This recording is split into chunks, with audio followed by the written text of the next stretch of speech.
I'm probably one of the few Testament fans who has felt very underwhelmed with their post hiatus material. I hope to one day do a full discography review of Testament's material and actually intended to do one, but I'm behind on several 2016 albums I want to do. I believe there are at least 4 or 5 more that I want to do, and well, probably not going to get to anytime soon. But one day I do plan on going ahead and doing that, and then I'll go into further detail on each of those 2 albums, why I felt very underwhelmed by them. So, 4 years later, after the Dark Roots of Earth, Testament puts out the Brotherhood of the Snake. I believe this is their 10th album. I don't remember that for sure. 11th album. Okay. Something I read about this album, and I don't know if it's true or not, it was on somebody's review somewhere. But I had read that rhythm guitarist Eric Peterson wrote this entire album and that the other band members were not happy with the whole process. Now, if that's true, one, that kind of worries me for the state of the band, because if you start having issues like this, you could end up with the whole Queensryche situation, and nobody needs that.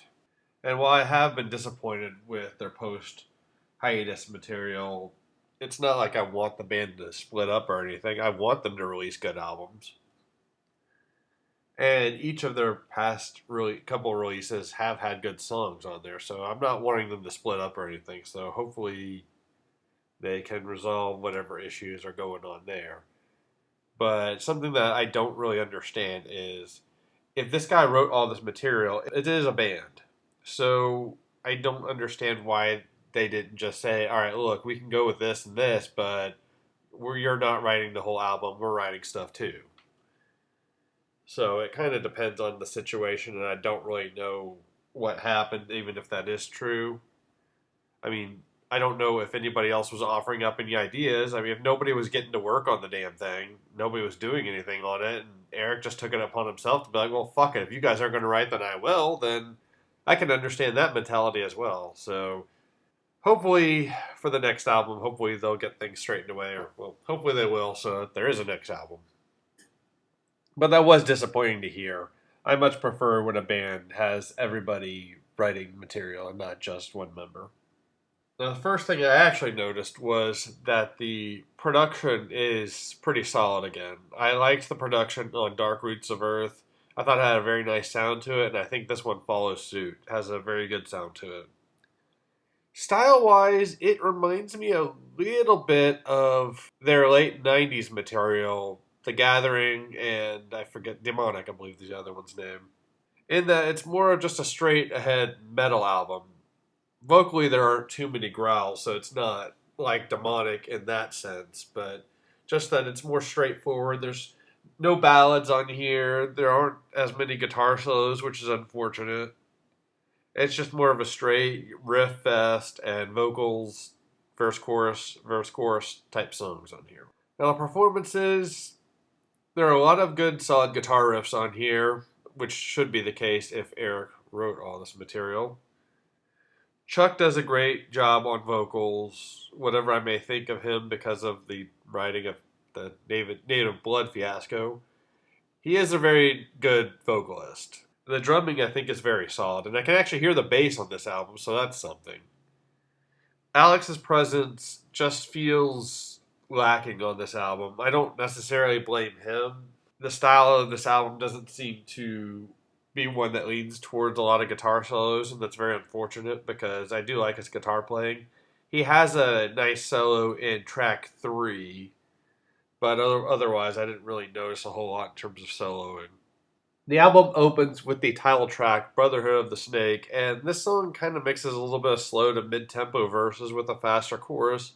This is a very nice song. I do really like this one a lot. It's got a nice hook, it's got some nice riffs to it. This album is very much a straightforward metal album, like I said, so there's not a whole lot special I can really say about any of these tracks.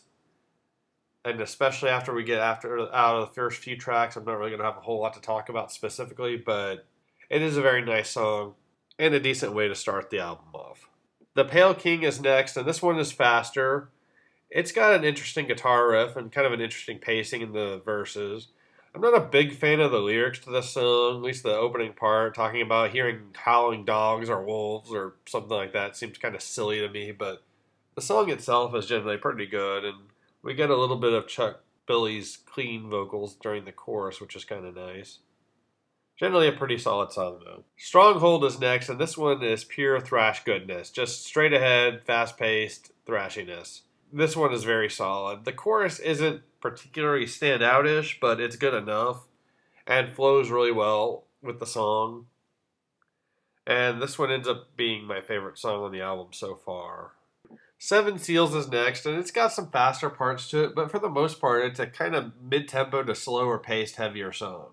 And I don't typically like songs like this. This one is actually pretty decent. It seems to, well, Seven Seals should give it away. It seems to be singing about the apocalypse or something like that, but overall, it's a decent enough track. These first four tracks I do like quite a bit, and really gave me some hope for this album. I can't remember either of the past two albums having four songs in a row that I enjoyed well enough that I wanted to listen to them again. So that was a very nice start to this album. The album dips in quality after this point, though. Born in a Rut is next. This song is actually not bad. I mean, there's not really a terrible song on this album, don't get me wrong, but this song comes up, and while it's okay, it's also another slower paced song, and I just really don't like it coming up right after Seven Seals, which is actually kind of a cliched name. I know Primal Fear has a song called Seven Seals, which is better, but that's neither here nor there. The next two songs, Centuries of Suffering and Neptune's Spear, are just kind of filler to me. They just don't really do anything. They're just kind of typical thrash. You get a little bit of Chuck's growling in the chorus for one of those songs. They're not horrible songs, but I don't particularly like them and won't really be listening to them again. Blackjack is an okay song. It's not really particularly great, but I'll at least listen to it.